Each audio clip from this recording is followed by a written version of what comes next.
Hello, welcome back to another Minecraft Seed review. It has been a while, a lot has happened in the game, most notably the addition of the Pillager Outpost, which is the main reason I wanted to do a new map. The last update seems to have broken most of my old ones. The maps look mostly the same, but the buildings, villages have moved around. So I've got to start new with a whole bunch of new ones. And here's the first one that I thought was worthy of showing you what I found. So here's the map, the normal way I do things, the 25 different sections of a large map. Over here is when I was first getting here, toying with the different map sizes, learning how to do map zoom and everything. I created these just to, as I said, familiarize myself with how it went. I really like these level 0 maps. 81 of these now make up what was normally a single map in the prior to the update. And I thought to myself, what would it take to do the entire map like this? And the mathematical answer is 2,025 maps. And then I thought, I got an idea. If this channel hits 1,000 subscribers, I will do the entire 2,025 maps. They likely all won't fit in one game, so I'll take screenshots, stitch them together, and post them online as a single document of every single level 0 map of the whole thing. So, if you can get me up to that many subscribers, I will do it. Now, back to this actual review. So, some of the things I like about this map, lots and lots of structures in it. This one, a new record for me, 280 plus shipwrecks. Good amount of ruins, a little under 100. 41 villages, which is insanely high number of villages. But most importantly, because of the new update, 23 outposts. So scattered throughout the map here, there are 23 of them. Now there are 3 in the center map, so that took up a fair amount of them. About 23 in all, so plenty of pillaging and rescuing of villages and those poor golems caught in their traps that you can do in the map. Now, before I get started, just to explain what I usually do, I start with a small map, go through the entire thing, uncover everything, write it down, save the game, reopen as a media map, go through the same ordeal again, getting the 8 maps surrounding that, save it, reopen as a large map, and then go the 16 that are around there, getting me my complement of 25. The reason I do that is if you start with a small map, you tend to get more structures in the center, which is obviously where you start, so you're more likely to have villages and things where you can trade and get loot or temples, etc. Whereas if you start with a large map, they're spread out more and you may not have as much in the center map. Because of the weirdness with the way the maps are going now, I may just go to a large map directly from now on. I don't know. If I do a full map at level 0, I will actually have to start at a large one. Some of the things I don't like about this map, a lot of water, not my most favorite part of the game. I'm just not very good at going underwater and finding things. But I will go through and show you some of the cooler items that I found on the map.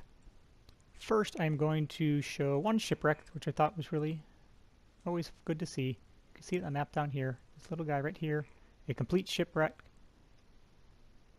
And completely accessible from the ground, but it's in a little tiny inland lake. So I'm going to zoom over there real fast and show you where it is. In my map, it is actually map C4. So those of you who don't know, I organize my maps, or I number them as columns A through E going across, and then 1 through 5 going down. So when I mention C4, it is the center column, 4th map down. So I'm going to head over there right now and show you my little shipwreck. And here we are in map C4, right there, as you can see where my little guy is on the screen. You have your complete shipwreck landlocked in this little puddle. So I cannot imagine what must have happened to get a ship caught in there. Possibly this filled in somehow. Was this a bigger river? Whatever. I like to think of the history behind some of the different things I see, and maybe they got attracted here by discovering what was in this cave. Who knows? But anyway, here we are, C4, this cute little shipwreck.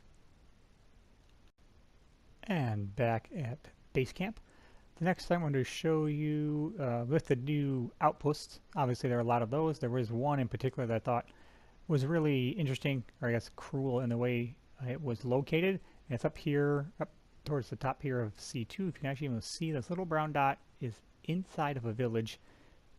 Just, I can't imagine what you would have to do to get through that outpost and then defend that village, because the attack would be immediate right where you are as soon as you finish. So I'm going to hop up there real fast and show you what that one looks like.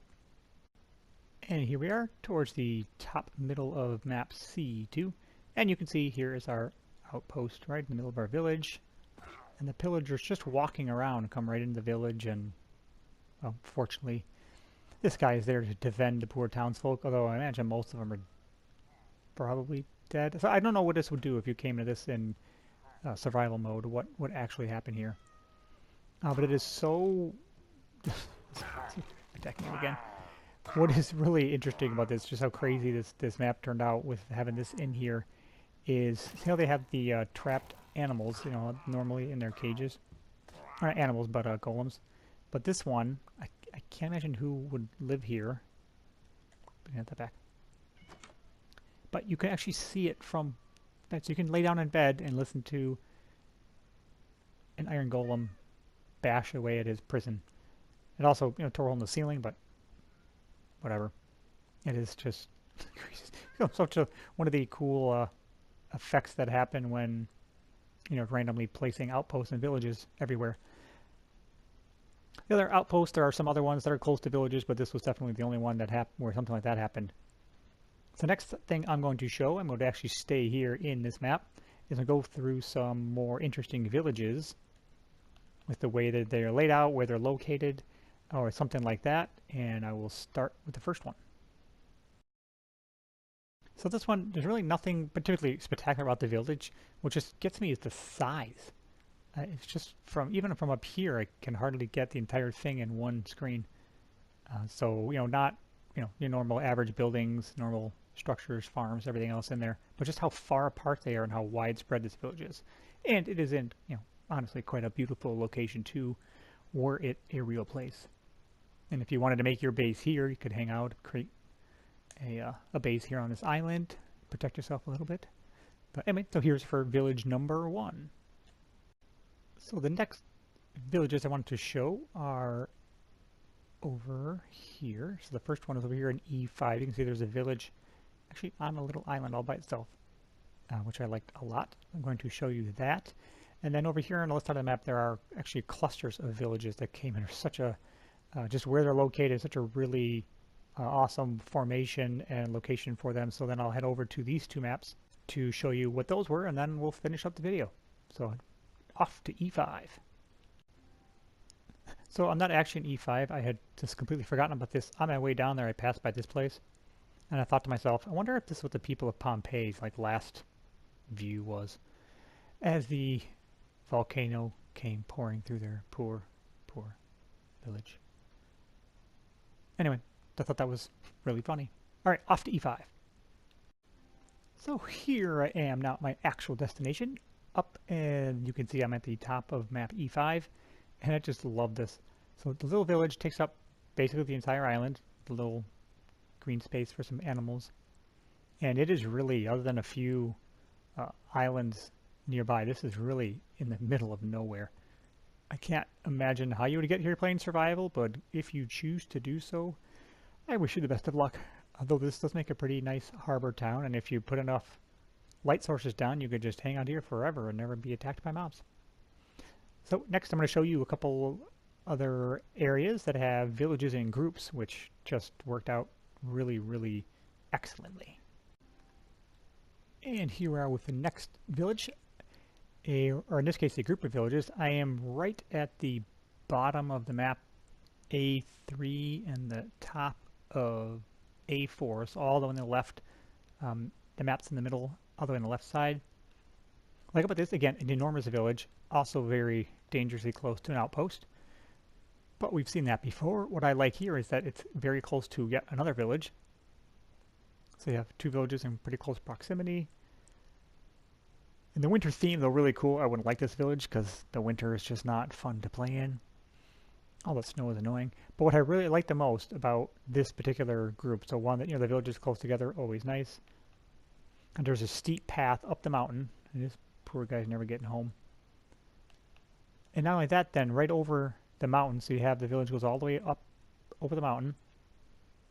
But if you extend this road a little bit, there's actually a village out here in the peninsula. So almost like this is the harbor, little harbor town for the main village, kind of like Piraeus and Athens, for those of you who have been to Greece, or other areas where you have, a main village, and you could expand that to make it bigger, cover more of the mountain, and then still have this little harbor town here. You might have to build some docks, more roads kind of going through, and so you can have ships coming to port or something like that. But I really liked the way it really looked and the way it laid out. Just wish it was in a different biome.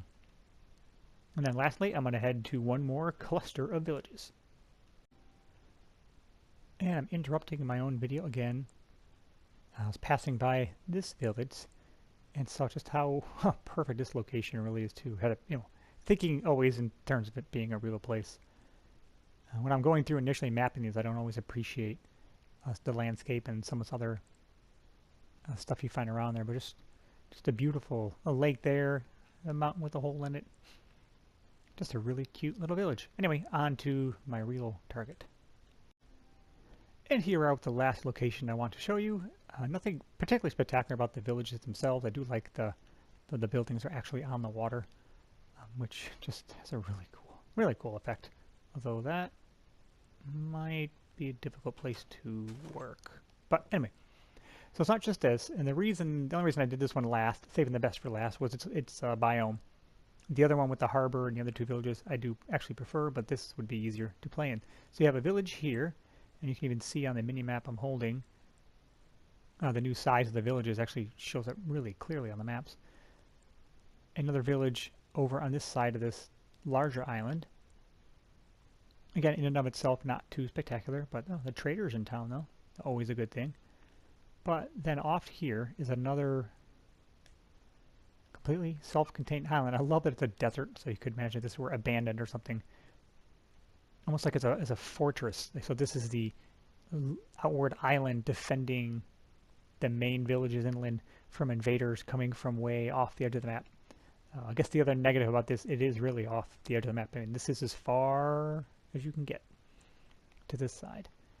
But just, again, really I'm so impressed with the way the villages work, the way the new maps are. I'm really enjoying what I've seen so far. But I did want to show you these groups of villages and other things that I saw interesting in this map. So I will now head home and close up the video. And here we are back at base camp. As usual, I will provide in the description of this video the seed number, the correct one this time. I do believe I made a mistake once, as well as a link to download a document that has all of the plot points with identification on the map of where they are. All nearly 300 shipwrecks and everything else I found will all be in there. And as usual, I appreciate the likes, the subscribes, the nice feedback. I even don't mind the bad feedback as long as it's constructive. Anyway, thank you so much for stopping by. I'll be back again in the very near future with more videos. I have a couple of other series that I am working on that I will be hopefully making and posting videos for in the very near future. Thanks again. Bye.